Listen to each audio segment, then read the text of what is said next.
Welcome to Standing on the Edge. This is your host, Randy Saplata. Today is Friday, April 29th, and today we will talk about who is your biggest fan on the edge of the coin. We also have the topic of, is there something I can do or anywhere I choose to go, anywhere that I choose to go? Is there something that I can do anywhere I choose to go during Think Like the Rich? And today's personal story will be letting go of the past. Finally, we're going to finish off the show with what would happen if. By the way, if you like the content presented here and in other videos that I produce, do me a favor, hit that thumbs up, hit that like button, subscribe to the channel, make sure that Facebook and YouTube keeps me around for a while. I will be trying to set up some other pages as well, so you go ahead and get the word out as well. So stick around for news of that sort later on. You are listening to Standing on the Edge. When we come back, it's time for the edge of the coin.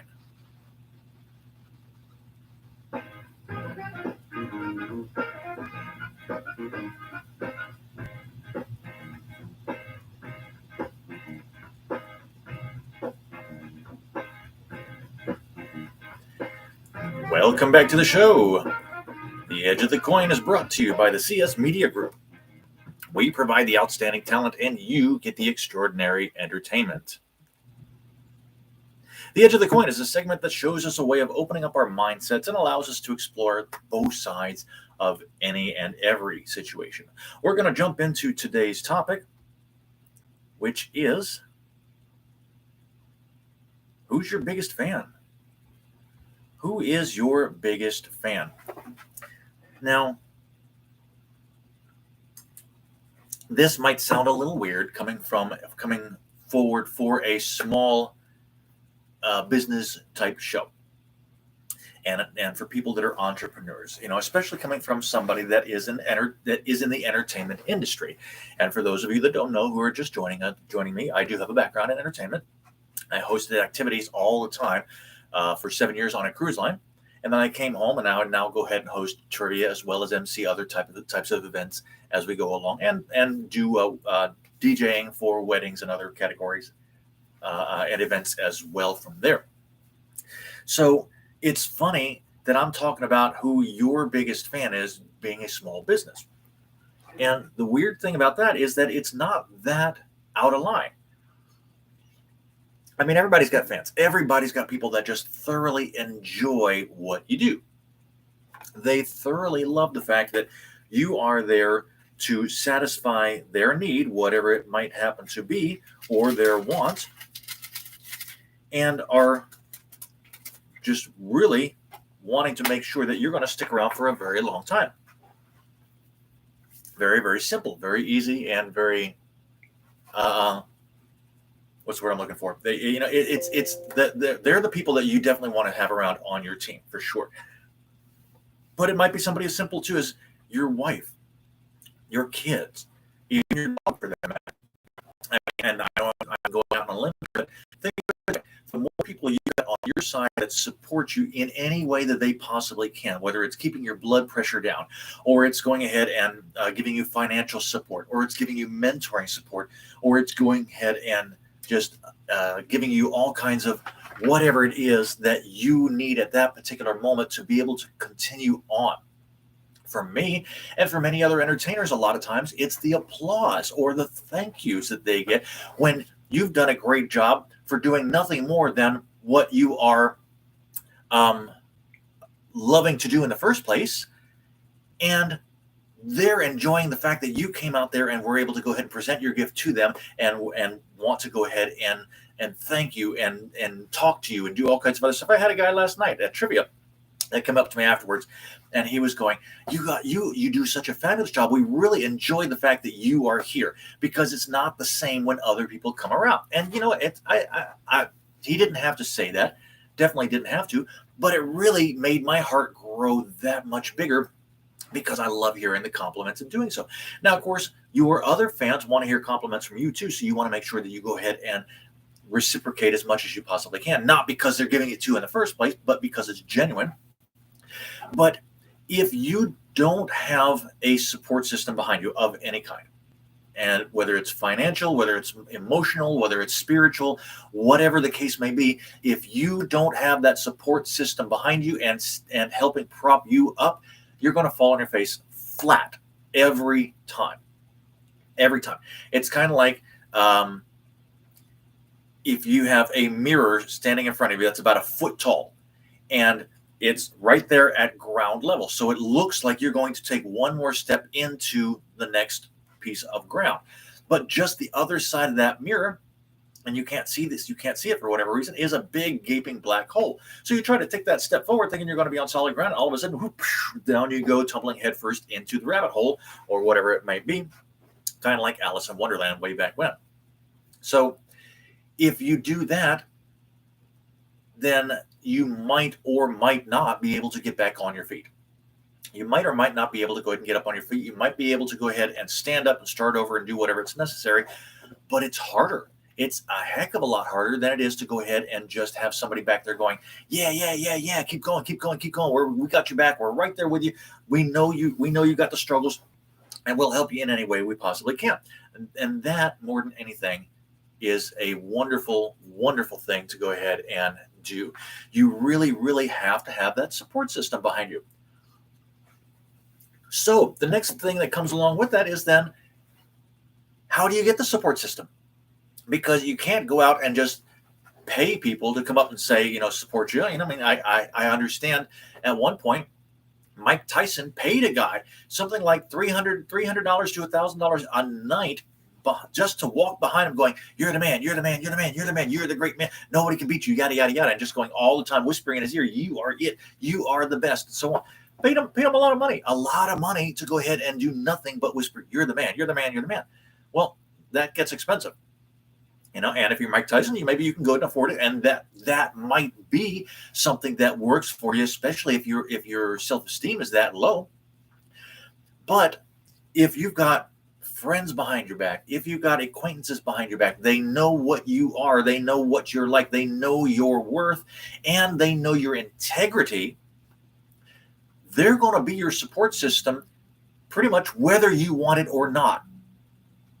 And these are the people that I want to talk about, because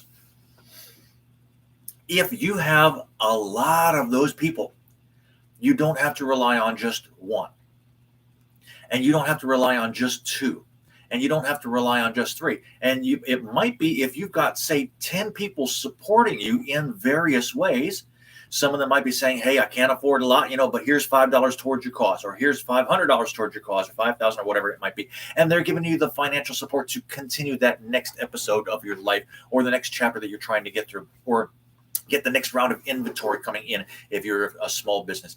And then you got people behind you that are going, hey, you know what? We can't go ahead and pay you money, but we've got the expertise. We will mentor you through this. And they'll start giving you ideas about how to go along and how to do your marketing, how to do your sales, and try to go ahead and get your spirit bigger and better. And then, of course, you got your emotional support back behind you. My wife is my biggest fan, I have to say. So this woman is absolutely amazing. I mean, I've been married to her now for 13 years. And just the whole time she's been like, you do you. I will support you 100% of the time, as long as you're not being destructive and you're not doing anything against the law. Well, against the law is subjective right now, depending on the government, because they keep on changing the rules. But we're going to push that to the side at the moment right now and keep on going with the biggest fan. So my biggest fan, like I said, is my wife. And she loves to go ahead and say, you are great at it. Keep doing it. Keep plugging at it, even if it seems like nothing's coming of it, because that's exactly what you're going to need. And there's a lot of times, especially if you've got a larger fan base, that not everybody's going to be pushing you at the same time, which is a good thing. That's a very good thing, because if you have everybody pushing you at the same time, that means that everybody's going to not be pushing you at the same time. And you're going to have this big old tug of war going, push me, pull you back and forth all over the place, if they're all doing that.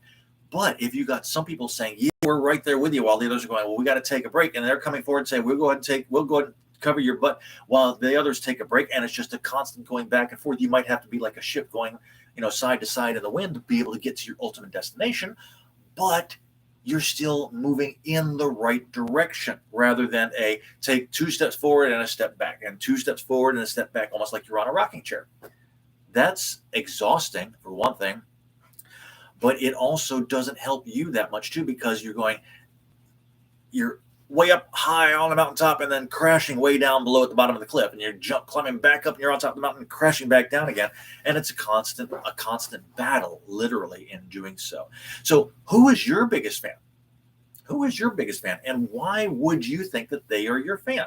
I want to know. I'd like to go ahead and find out for sure if you even have fans, because fans, as I said, are absolutely necessary. And I mentioned back at the beginning of the show that it could be something even as simple as your dog, okay, or your cat for that matter. Cats are loving too, although cats pretty much have a tendency to love you when they want to love you, and then they're done. They're off and doing whatever they want to go ahead and do.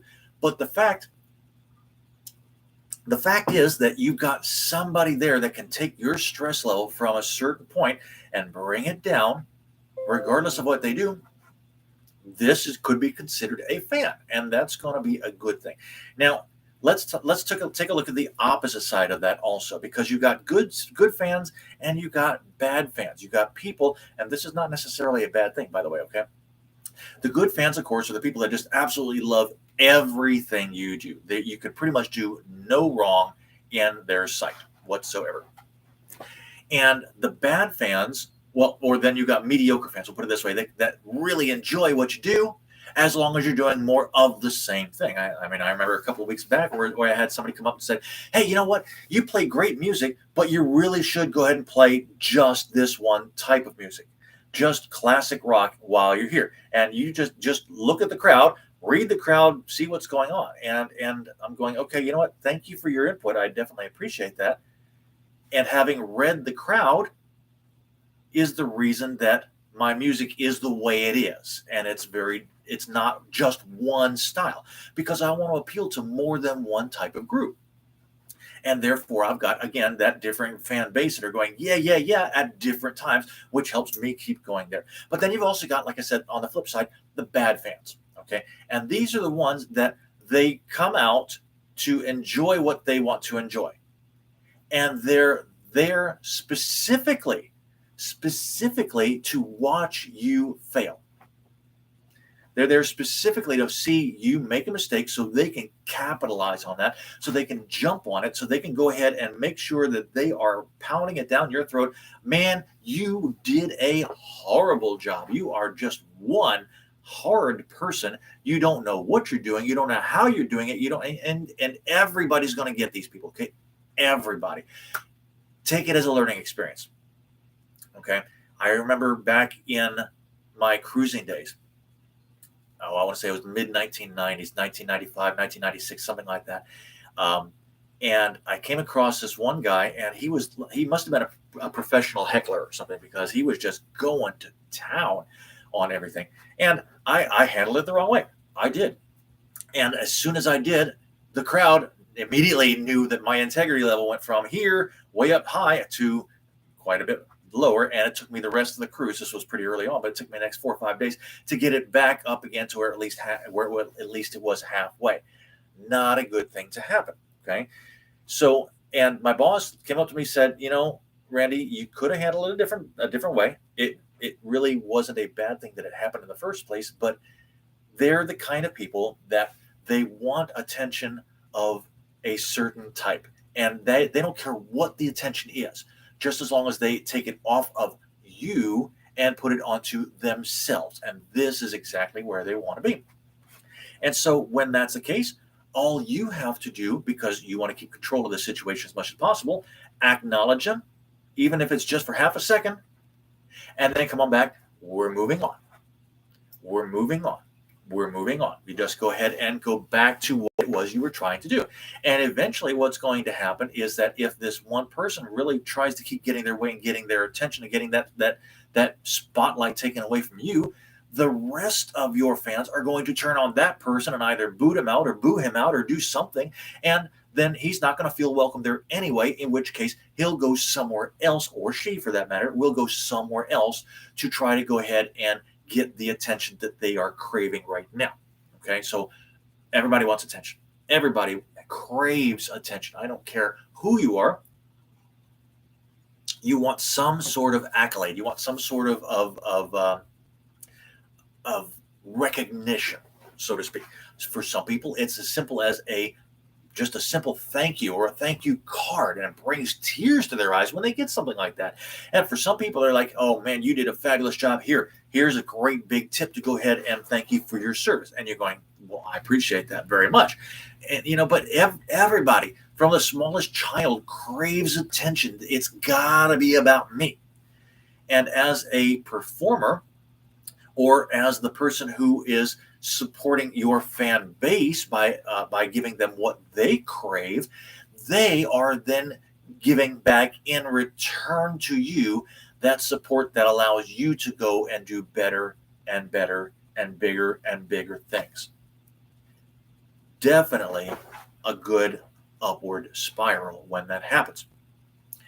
But if you start letting your fan base dwindle because you're getting too big of an inflation head or something like that, and you start really believing that you are it, you are ultimately the holy grail of what it is you're doing, then a lot of your fan base is going to start moving away to something else because you're no longer catering to them.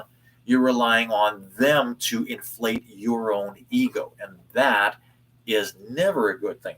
Because once that fan base starts trickling away, once those customers start moving somewhere else, once those people that before said, "We are here for you," and they start looking at other things that might be more appealing, that support starts to get shaky. That support starts to get smaller. That support starts to really undermine itself, and you get very close to the edge. And if you're not careful, you will fall off of the edge and off the cliff and either damage or hurt yourself, at least for your reputation. And it might even be to the point where you just are unable to go ahead and get back up again. And that's never a good thing.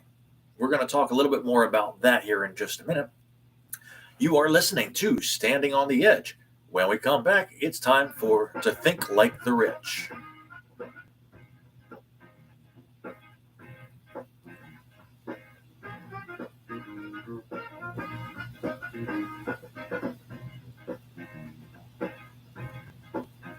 And welcome back to the show. Think Like the Rich is brought to you by Mama's Decadence, offering luxurious refreshment for your body inside and out. You need to treat your body and that of your lover to a bit of luxury from Mama's. You can find out what's available by emailing Heather at mamasdecadence@gmail.com. That's no apostrophe, MOMMASDECADENTS, mamasdecadence@gmail.com. By the way, Mama's is hosting a sock drive at the moment to benefit the homeless people of Atlanta. New or unworn black and white socks are preferred. The event's going to be in June 18th, and if you need more information, you can telephone 470-554-2134, or you can send a text to that one. That's my number right there. I can go ahead and answer any questions you got. Or you can send an email directly to Heather at mamasdecadence@gmail.com. Think Like the Rich is a segment designed to help everyone think past their own circumstances and encourage a different course of action. Today's topic is this: is there something I can do anywhere I choose to go? And you've heard me say this before, and I will say it again, that there's a saying going around, especially for the elites and the rich people that love to go and do this, and that's never let a crisis go to waste. Okay, never let a crisis go to waste. And right now it seems that we've got crises happening every day, every moment of the day. You turn around and this word is so overblown, it drives me crazy sometimes. I mean, think of it. Just in the last, month and a half since I've been back. And by the way, thank you for giving me the time that I needed off. My dog passed away, and I needed to go ahead and get time to go ahead and recoup and regroup and do what I needed to go ahead and do, in addition to making sure that I had all of my affairs in order before I came back on again. So thank you for giving me the time, and I appreciate you coming back and watching when I'm here. But let's go back to the subject here for a second, okay? Right now, I can think of several things that are going on that I've just heard about just today or yesterday. Okay. I mean, we're talking about the pandemic crisis, which is quote unquote pretty much out of the woods now, according to official services. We've got the border crisis, where we got so many holes in our border, it's not even crazy here in the United States. We have the inflation crisis, where things are coming up, and we have the crisis in Ukraine and the possibility of World War III, because Russia is going ahead and talking about it. There's a crisis right there. We got a crisis happening with our president in the White House, because he can't do his duties and even make a simple speech without fumbling all over the easy words, not even the hard words, but the easy words that's going on. We have a crisis with Kamala Harris, the vice president, because she contracted COVID again. I mean, we have a crisis with the gas prices just completely on the rise, and they've been jumping and wavering up and down a couple of cents, depending on how much emergency fuel we went ahead and left around. The word crisis is literally being tossed around like it's a penny. Penny here, penny there, penny here. You know, like it's throwing coins into a fountain. That's kind of how I am attributing it right now. But the phrase "never let a crisis go to waste" is not a bad thing to keep in mind, because if there is a crisis, and a crisis could be something as small as yesterday. Here's a good example. Yesterday, I was upstairs and I had to go ahead and juggle my 10-month-old grandson and my 6-year-old granddaughter and a new puppy that I've been house sitting recently, who's about 5 months.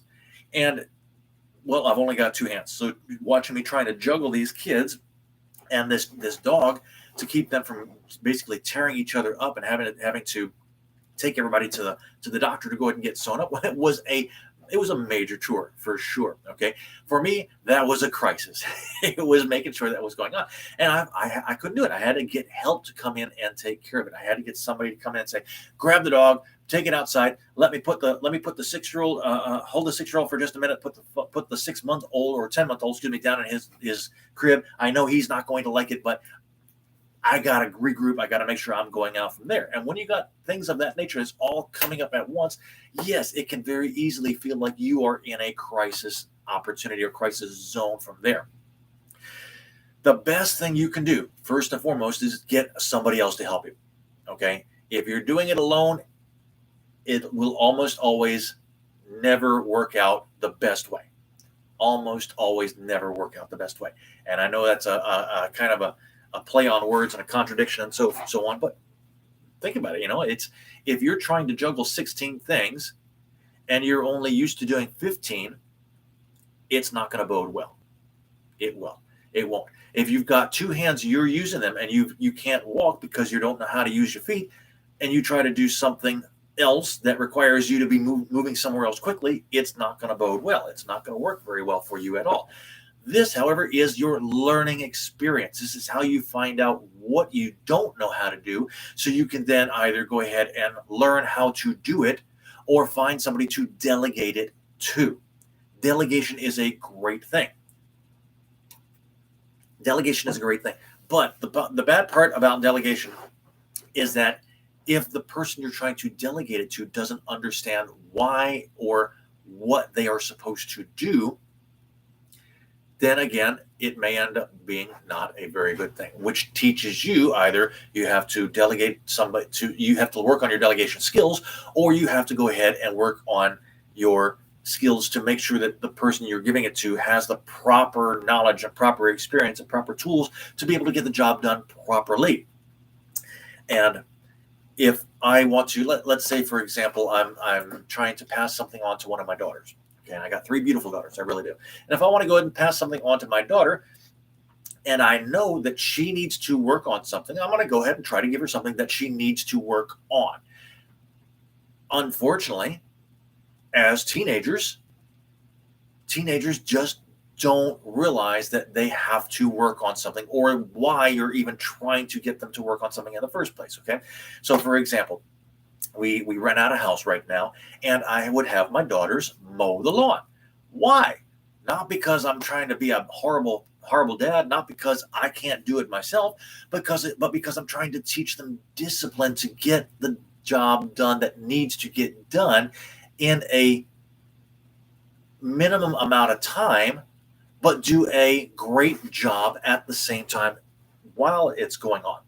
So, and I know that just sounded like it was being weird, but that's because I'm pulling it straight out of the top of my head right now. But what they would think is, you want me to go out there and sweat myself to death, pushing along this heavy, clunky, stinky machine that's going to go ahead and make me dirty and sling dirt and grass everywhere, every which way I want, when I can just be sitting around in the living room and watching television, or getting onto my videos or my social media platform and doing whatever I need to do. And I would say, yes, I do. And they would not understand why it is that I wanted to do that. But that's because they had not learned the value of discipline at that point. And it was a training opportunity. So there was a lot of times where it was a head, but I don't want to do it, but I need you to do it. But I don't want to do it, but I need you to do it. But I don't want to do it. And it was back and forth like a tennis match. For those of you that have kids, you know what I'm talking about. Okay, just a constant back and forth, back and forth, back and forth. And finally, many times I would end up going, look, it needs to get done. Get out there now, or I'm going to punish you. I didn't want it to be that way, but that's how it escalated and finally went into there. And that's because I could not figure out a way to go ahead and get the idea to them at that moment that they were going to have to do something like this later in life. And I wanted them to learn how to do it properly now, so that they had a running head start later on. Fast forward several years, and I have two of my daughters that are living outside of the house. And both of them now finally understand what it was that I was trying to tell them, or trying to go ahead and express to them about the discipline, about making sure that they were able to go ahead and do what needed to get done when it needed to get done, and as good as they could. Not perfectly, but as good as it could have been done at that time. And they finally come back and acknowledge the fact that while they thought many, many times that I was just being a taskmaster, that I was just trying to go ahead and get my jollies off of watching them go out there and have a hard time in the sun, it was nothing of the sort. Now, there were benefits to getting out there. I mean, number one, vitamin D is great, and you get that naturally from being in the sun. You don't have to be out there for long, but it's a fantastic thing.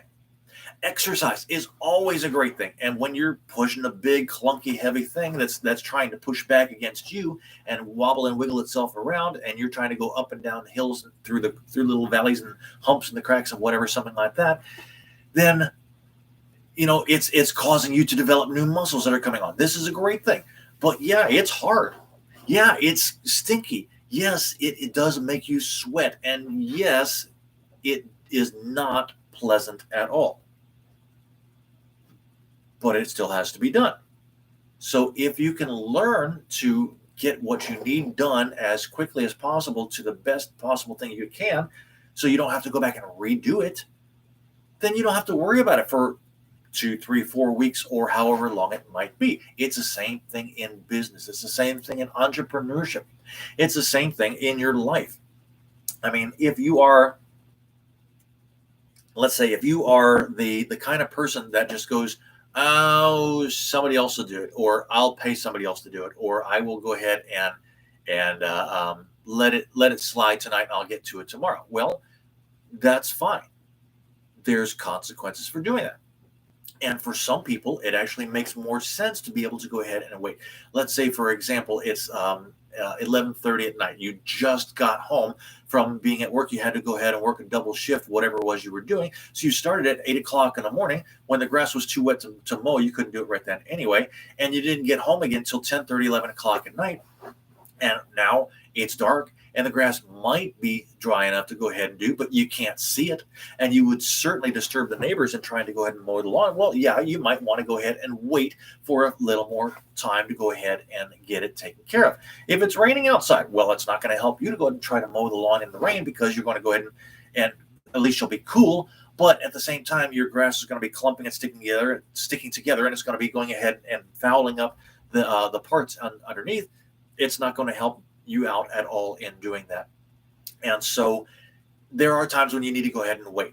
There are times where you're just so busy, it makes more sense to pay somebody else to do it, a little bit of money, 15, 20, 25, $35, whatever the case may be, so that you don't have to worry about it and you can move on to making more money to be able to cover that to begin with, as long as it's not a match for match. If you're out there making $35 and you're paying somebody else $35 to go ahead and do it, then that breaks even. So that's worth it in my book.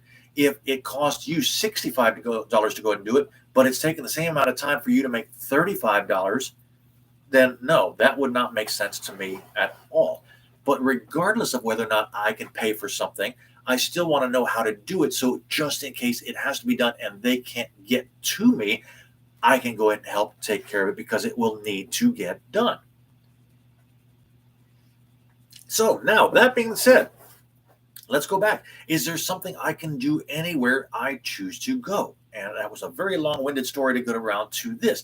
But basically, it's yes, there's all kinds of things you can do anywhere you choose to go. But if you learn the discipline first, it will be very super simple to pick up on anything else to be able to take up where you need to go. Now, these days, it's everything seems to be done on computer or on video or whatever the new terms are that are going on from there.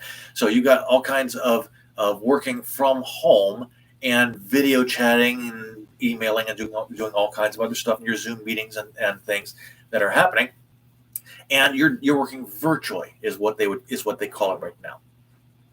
And if you're working virtually, you can pretty much go anywhere in the world as long as you've got an internet connection and be able to get what needs to be done. You might have to change your hours of operation, so to speak. So let's say, for example, you're working in the central time zone here in the United States, which is pretty much from Alabama all the way up through, Chicago, through Illinois, through Milwaukee, Wisconsin, so on and so forth. That's all part of the central time zone up in there. And if you decide you want to go ahead and spend 3 months in Italy, you can still work virtually.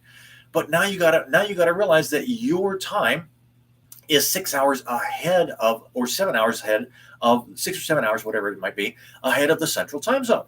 So your day now starts, instead of say 8 o'clock in the morning, it now starts at 2 o'clock in the afternoon, and then you work until 9 or 10 o'clock at night if you want to go ahead and do that. But that still frees you up for so much more to go ahead and do what you need to or want to do otherwise in the morning where you are locally to get what needs to get done and then move on from there. So that is a big and a great thing. Here's another thing that most people will automatically jump back from is sales. Sales can be done anywhere you go. And everybody, I don't care who you are, I don't care what you think, everybody is a salesperson.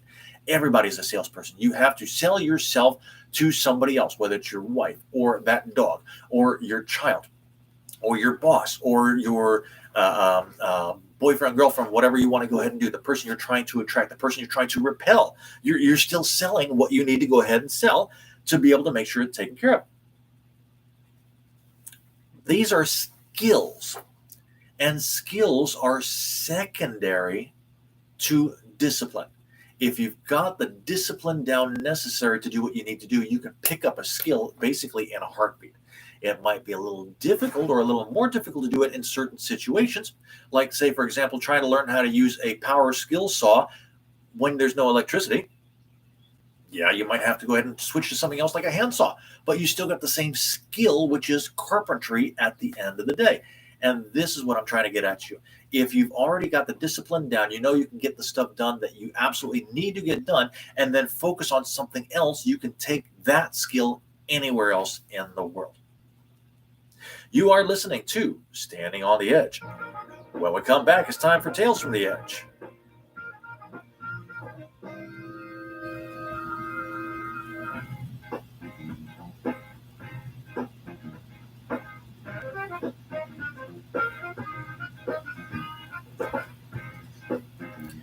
And welcome back to the show.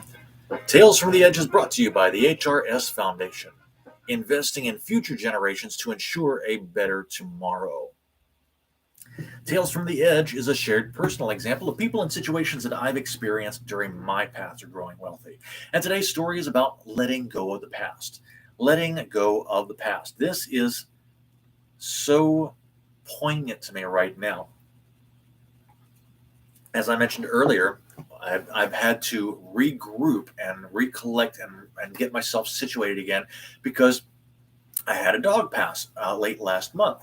And for those of you that don't have a pet of any kind, you might not understand what I'm talking about. If you've never experienced death of a close loved one, then you definitely wouldn't understand as well. But sometimes your pets can mean more to you than your siblings. They can mean more to you than your parents, especially if you and your parents just have never ever been able to go ahead and get along. And this dog, for me, was a very emotional thing because I helped birth it. The mother actually finally, he was the runt of the litter. She couldn't go ahead and get his placenta off, so I ended up having to tear it so he could breathe. That created a huge bond between the two of us. And then when we went ahead and finally had to let go, it was heartrending. It really was. And so letting go of the past, today's topic, has taken me a little while to go ahead and get back to it so I can actually talking to this. But it's very, very important, as I think many things are that I talk to you guys about. And even if it's not important to you right now, it will be at some point. Why?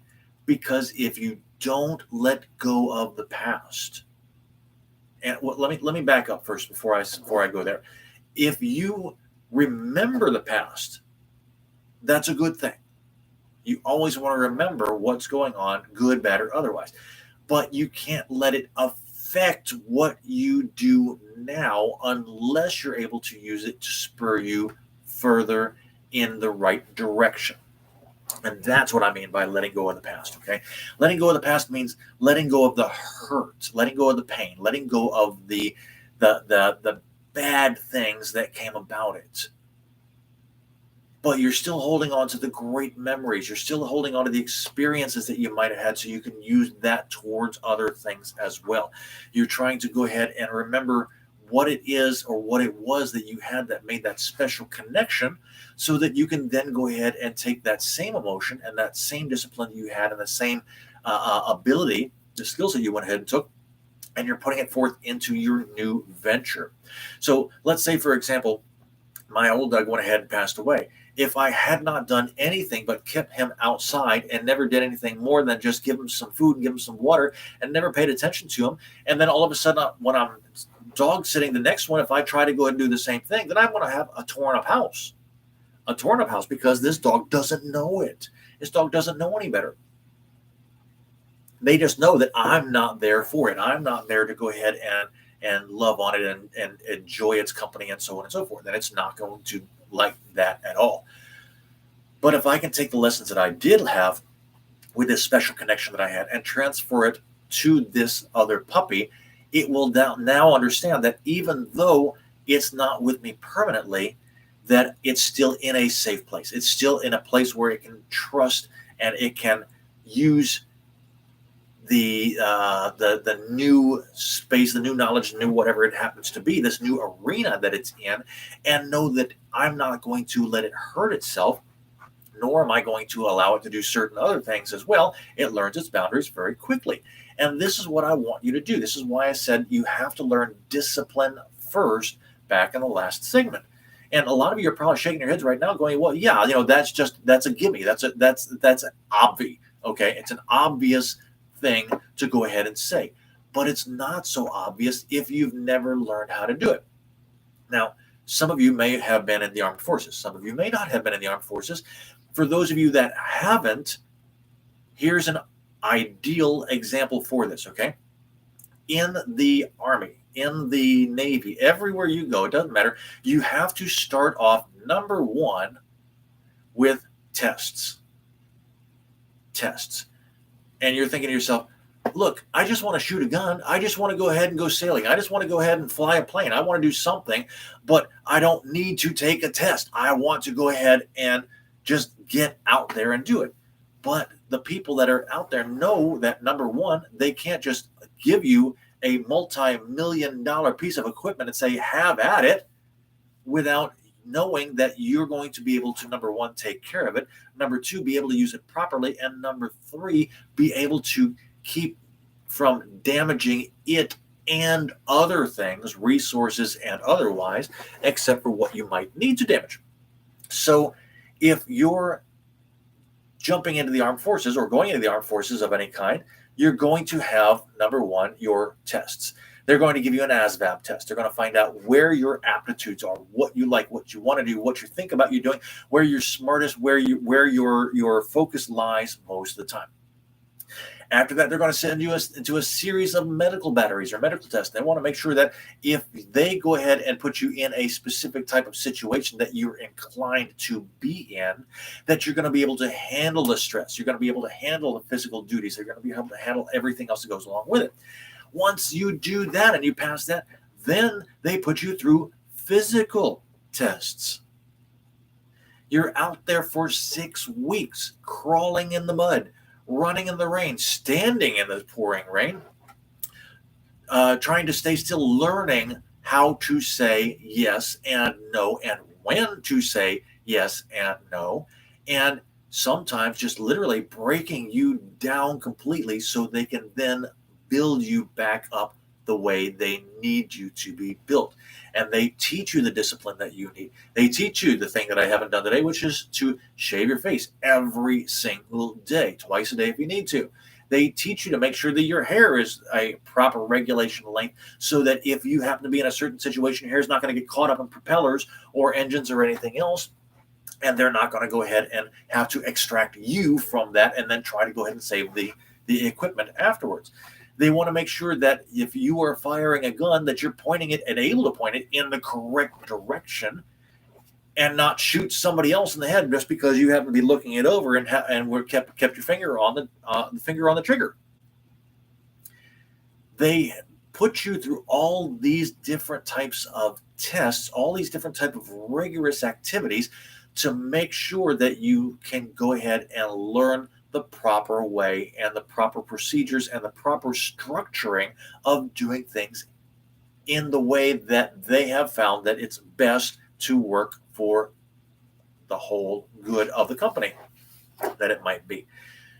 If you are one of those people that have been hunting big game, I mean bison and huge moose and so on and so forth, and bear and so on, and you're 16 years old and you're going, yeah, I can handle a rifle, I can handle a gun, I've been doing it for all this time, but you're coming in and you're 100 pounds overweight and you haven't been wearing your ear protection while you were out there hunting, so you can't hear very well. The Army's going to say, no, we can't take you. We can't take you. You can't listen to orders because you can't hear. You're overweight, so you got to lose all this other weight before we can ever think about it. Otherwise, you're going to end up just dropping dead while you're still in training. And even though you can handle a gun, that doesn't necessarily mean that you can or will point it at a human being and shoot it if the time comes, if necessary. You got to let go of the past in order to move on to the future. This is a big, big thing. And if you can learn to go ahead and do that, and you even if it's painful, and a lot of times it is super painful to be able to do that, but if you can do that, then you will be able to go ahead and move on to so many greater things than you ever thought could possibly happen. You can move on to much bigger and better things. I mean, I've heard stories time and time again from millionaires and decamillionaires and billionaires, even for that matter. And they said that every day seemed to be a struggle. And it didn't matter how much money they had. Every day seemed to be a struggle until they got past letting go of their previous examples that were holding them back.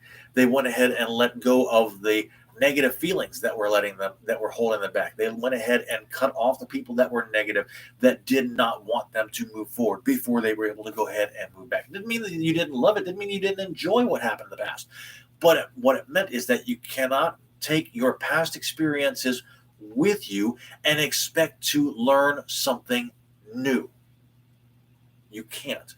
You can only take the experiences, learn from them, leave the physical part of it in the past, and then move on from there. And this is what's called letting go of the past.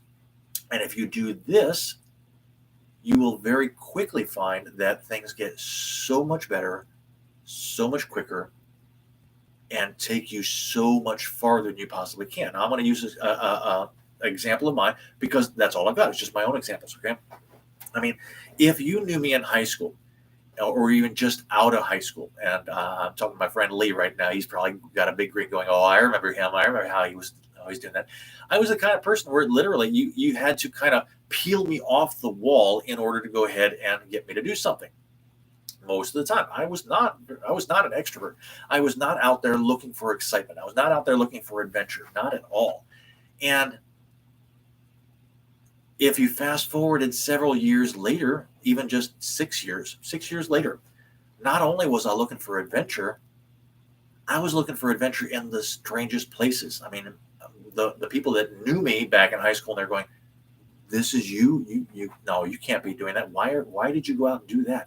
I mean, I went, and my first real example, once I finally got the confidence up, was I wanted to go hiking. I wanted to go ahead and take a 2-week hike. Now, hiking to me before that was about 2 hours. That was my big hike most of the time.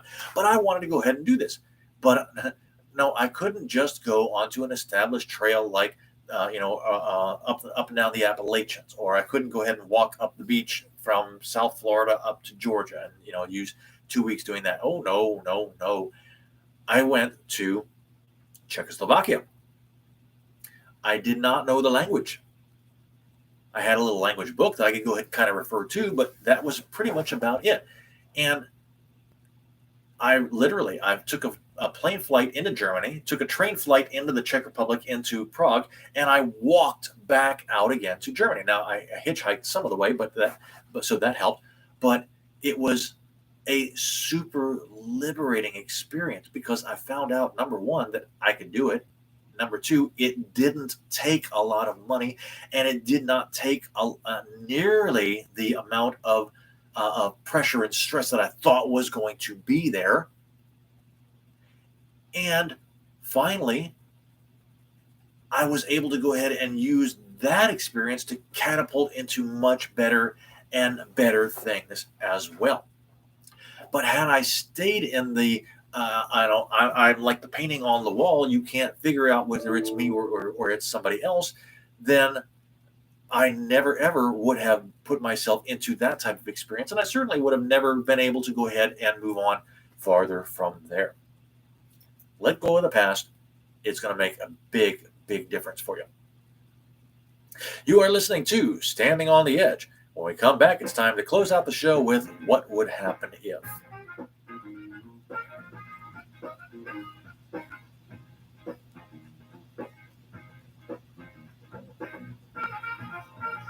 And welcome back to the show. What Would Happen If is brought to you by DJR Entertainment. Great entertainment when you need it.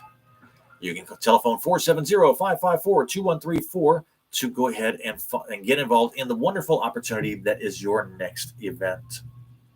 Today's topic for What Would Happen If is, where do I go from here?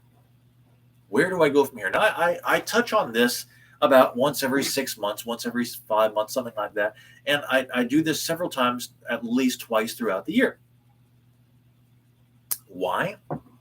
Because if you don't know where you're going,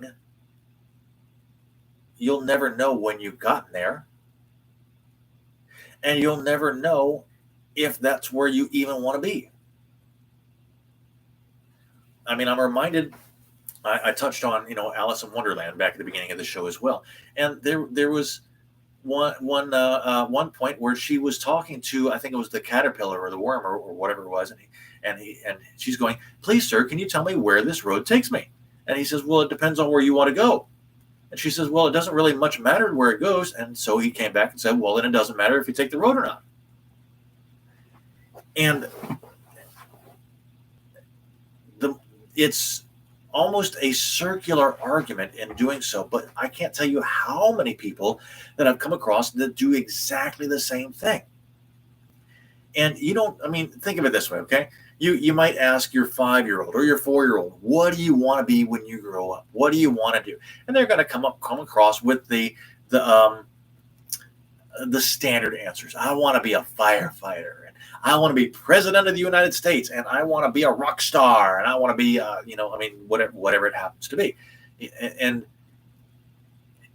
they don't know. They just see things that are colorful. They're exciting. That everybody looks up to them, and they get attention for doing this. They don't realize the discipline that's involved in going ahead and getting to this. So, if you ask the same question to a 24-year-old or a 25-year-old and say, what do you want to be when you grow up? And at that point, they have zero clue. They don't. They're lost. They are literally lost because they don't have a map in front of them that shows where they could go if they decided to choose to do so. They don't have a compass in front of them pointing them in the direction where they want to go if they're choosing to go in that particular place. And they don't have a timepiece, a clock or a watch to tell them how long it's taking them to get there and how long it should take them to get there. So where do you go from here? That's why I bring this back up again, because if you don't know where you're going, you're not going to know if you're going to get there, when you're going to get there, or even where it's going to be that you're going to get. So these are all things you have to go ahead and plan on almost every day, literally. I mean, you can go ahead and break it down into your little goals. Okay, well, I know that by the end of the day, I want to be able to have sold this much product. I want to be able to go ahead and get this truck unloaded and straightened up and put into my back room by the end of the day. I want to be able to go ahead and prepare for my show tonight so that I can go ahead and pull it off flawlessly without having any kind of hiccups or having to stutter too much or anything of that nature. I mean, it's always, what are you going to do? Where are you going to go from here? So you got your goals, you got your values, you got your idea, you got your sights set on what you want to go ahead and do, and you know how you're going to do it. This is all great. But once you've accomplished it, you start all over again. I mean, I went ahead and said I took 2 weeks into the Czech Republic, and I did my little hike, and I came back successfully, and I came back thrilled, and I came back with all kinds of incredible energy and ideas bursting out of my head. But I didn't know where to go. I didn't know what to do. I didn't know what I was going to do to fulfill all these different ideas that had been generating and floating around in the 2 weeks that I was walking. I just had a great walk, and I had a lot of great experiences on the walk. So I could come back and tell a lot of great stories, but I didn't know where to go. I didn't know what I wanted to do. I didn't know anything of that nature. I ended up going back onto the ship again. And at that point, realized that I was almost to where it was not enjoyable. Almost to where it was not enjoyable at that particular time. It still was a good time. I still enjoyed it, but I didn't have a clue as to what it was that I wanted out of life at that point. And so many people, they call this a midlife crisis. There's that word again, crisis. They call it a midlife crisis if it happens in your 40s. But it happens literally in every decade of your life, because every single chapter that you go through, you end up having to figure out again where you want to go. So, I mean, when you're 5 years old, you want the flashy stuff. You want the experience. You want your moment in the spotlight. So you want to go ahead and do that. And that's what you want to do and be when you grow up. You start going ahead and going to school and learning as much as you possibly can and making new friends and getting your own social groups together and doing whatever is necessary to encourage those people to stay with you and move on to the next part. And then you go ahead and move on to elementary school. In elementary school, you find out, wait a minute, it's not as good as I thought it was going to be. Yeah, there's still some fun. We got PE. Yeah, there's still fun. We get to go ahead and eat lunch, and the food's not that great anymore. And yeah, we got some good friends, but now we're having to learn X. What's X? Why is X? I don't understand why we have to even have the X here in math. Math is supposed to be 2 plus 2 and 4 plus 4 and 6 minus 3. Why do we have an X and even a Y? Oh my gosh. And then you got from there other things that are moving on, such as now learning new languages. Okay, well, learning new languages is great if you know how to go ahead and practice it with somebody that has that other language. You can pick it up literally in bits and spurts and have zero issues, and no matter what your age is. But you sit down in the class and they're going, "Hola, ¿cómo estás? Bien, gracias." And they're saying the same thing over and over again, and there's no passion in it. There's no what's what I'm looking for? There's no spark there. It's just you repeat it and you repeat it and you repeat it, and it's over and over again, and it's boring. And so they start daydreaming about summertime. Summertime. There's the pool, and we can get out and play baseball or football in the backyard, and there's the pool. Ooh, and there's a creek we can go down to, and we can go wandering in the woods, and all kinds of other stuff. And I get to sleep late, and I can eat what I want, and I don't have to worry about any of this other stuff. It's just one of those things, You get to your teenage years, and all of a sudden things have changed out. Now there's girls. Now there's guys. Oh my gosh. Ooh, I really want that person. I want them to notice me. But, oh my God, they noticed me. Oh, what am I going to do? You get in your 20s. And now it's either school or marriage. That's pretty much it. And sometimes kids, even for that matter. All of a sudden, you get everything bounding in your way and, trying to vie for your attention. You're going, oh my gosh, what do I want to do? Where do I want to go from here? And finally, it all comes crashing down and overwhelming yourself. But you're going, okay, I'm just going to focus. I'm going to stay with what I'm doing right now. And eventually, it's going to go ahead and work itself out. And you get in your 30s, and your kids are starting to grow up. And you're going to their concerts, and you're going to their ball games, and you're going to their activities, and everything's about them. And you're going, man, it sure would be nice to just go ahead and take a break every once in a while and do more than just go out to eat or go out to a child's game, even though you love the game, even though you love supporting your child. And then the reason they call it a crisis is because in the 40s now, all of a sudden your kids are gone.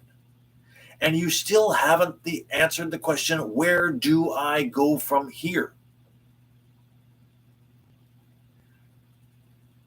If we were to train our children how to go ahead and look at a map, whatever kind of map it is, whether it's a economic map or a physical geographical map, or it's a map of their finances, or it's a map of the jobs they can go ahead and do or create or start up their own business or whatever the case might be, or it's a financial map showing where they want to be later on down the road.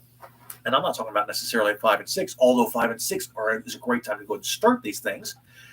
If you continue moving it on through their teenage years, through their tweenage years in their 20s, at the same time, it's forcing you and I to go ahead and do the exact same thing.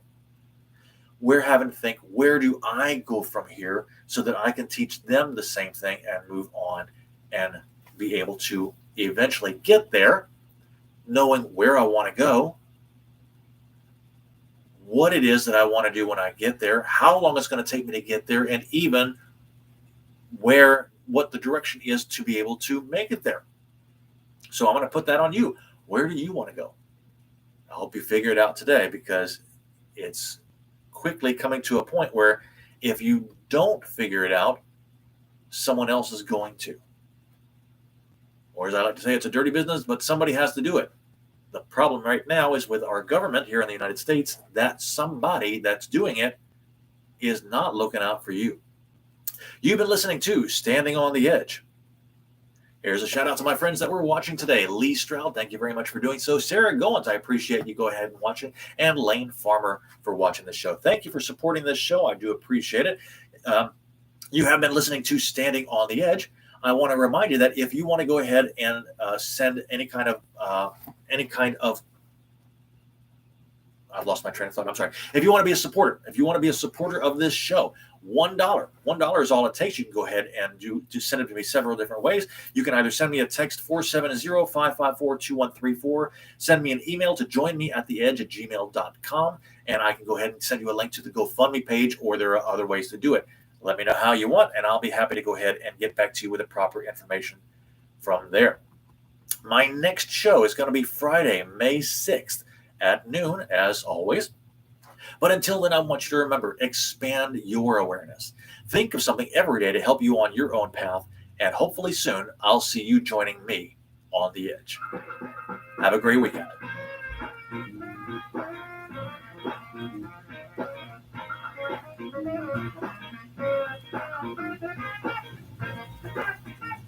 Bye, guys.